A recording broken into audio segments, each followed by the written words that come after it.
pothole program. Be part of the solution every year. I, as a member of council and as a citizen, have participated in a pothole program in which you collect $150 between yourself, a group of people, businesses, nonprofits, churches, any organization, and then give a list of where you would like that to the administration. Now that you can bring it into the council's office. I actually don't mind. I wasn't trying to commandeer that, but $150, and the city can purchase a ton of cold patch. And as a resident, you couldn't purchase that much for $150. Not only purchase it, city employees will go pick that cold patch up, and they will put it in the list of potholes or the streets that you have identified on your paperwork. There's been a lot of statements about the potholes, and I would urge you, please be patient. We are working our way around the city to address the pothole issues, and many of you who travel Euclid will notice that we've taken care of those potholes at Noble and Euclid in front of Angela Mia. Working our way back this way, we've taken care of the potholes at Forest Hills and Terrace, not the section where the hospital is, but at Forest Hills and Terrace, and then going up Forest Hills. Those of you who travel those, we are Forest Hills addressing. Avenue, you're talking about when it turns into Forest Hills from Terrace? No. When you come up Forest Hills from Euclid, there was a real bad pothole once you pass Terrace going up. Oh, yeah. So we've addressed those. We are making our ways around the city with the limited staff that we have. Keep in mind, we have to patch potholes, cut grass, and participate in the major citywide cleanup. Which brings me to my next point. This Saturday, we're looking for volunteers to come out and help with the citywide efforts. Fortunately, I won't have any of the city employees out there on city time, so if any of them out there, they will be volunteering, and I will be out volunteering myself, and I would request and urge that you too come out and participate in the revitalization of East Cleveland. The time. Check my Mayor Brandon L. King's Facebook page or the mayor's or the city's website, and that will be on there. We'll have a number of areas that are of concern, which we're asking volunteers or groups to look at. Please, if you have equipment, rakes, shovels, bow rakes, blowers, please bring that. We'll have bags, and I have another piece of good news around that. I met with the Salvation Army, and they will have the truck out, so they will provide some snacks to kind of keep your energies up, keep it going. Grass cutting, we have been out cutting grass, and I saw service workers today cutting grass. It is commercial grade equipment. It is some of the best equipment you're going to find. SCAG. It is commercial grade equipment. And that's it. Thank you. Thank you.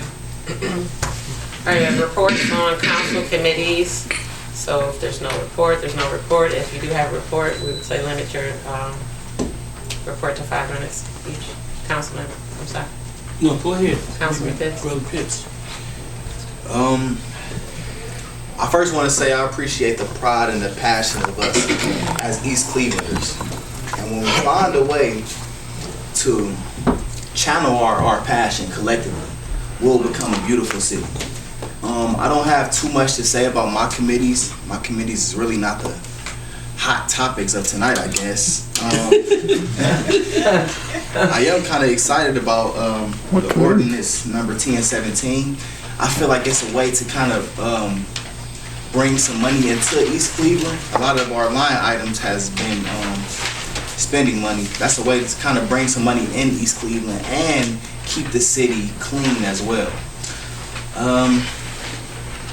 And as far as resolution number 0317, we didn't bring it up in the council meeting, but for anybody that's inquiring about that, ambulance. The engine is blown, and we're kind of donating that as a servicing debt due to the fact that we wasn't paying storage fees all the while that ambulance was on the property of Ohio Cat.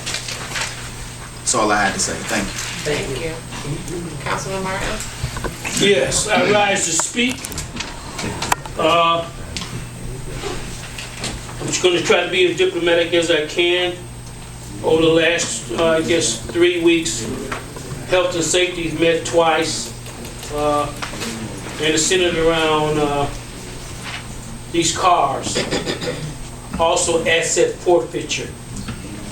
We never got a written report about that. And though we have the car stored in a so-called secret place, the place is secure, you can't get into it. So in my mind, we should have gotten a written report about it, because all the cars over there are not in court or pending on a court case. We should get a report on that. I need to say this because it was on my mind. I'm glad I attended the town hall meeting of the mayor at McGregor, because I found out something I didn't know. Now, when we first had our meeting, we couldn't get the police chief to come, and I'm not getting personal, but he came when our issue was raised, and the word gets back that I had concerns about cars being over there, and can they be used as unmarked cars. But I go to the town hall meeting, not only is he there, but he announces something that should have been announced in the committee meeting, that they hired 6 new police officers. So, you know, I'm looking at that, Joe, and that's bothering me, because if we're transparent, Brandon, this information should be shared in committee, it should be shared before us. I met with, on the fire situation, I met with the fire chief one-on-one. Couldn't get to him upstairs, but I don't take this stuff personal. This is a business. And we went thoroughly over this truck. Now, the questions have been raised by Devin, and some of them are valid questions, but we don't have a truck right now that can get to from level 3 up. And they, according to what we read, and I shared that with all of you were there, that this is a solid thing, we get a good deal. It was supposed to be $75,000, we get $65,000. We gotta have something in the city. We gotta have something. So it is of major importance. But on this line of transparency, we've got to have information shared, and whereas the police chief and the fire chief will respond quickly to the mayor, they need to respond to the mayor, because we give them a budget. So we need to improve in that area. And all the dialogue that we had on some of the legislation that we're getting ready to vote on, in that I raised my issue, and then I'll raise it with legislation on these marked cars. Now, nobody wants to deprive the police of getting vehicles. But I raised the issue, if you're flying up and down Euclid Avenue with these holes, you're going to tear the brand new vehicles up anyway. I've already tore up 3 tires, and I brought this. This is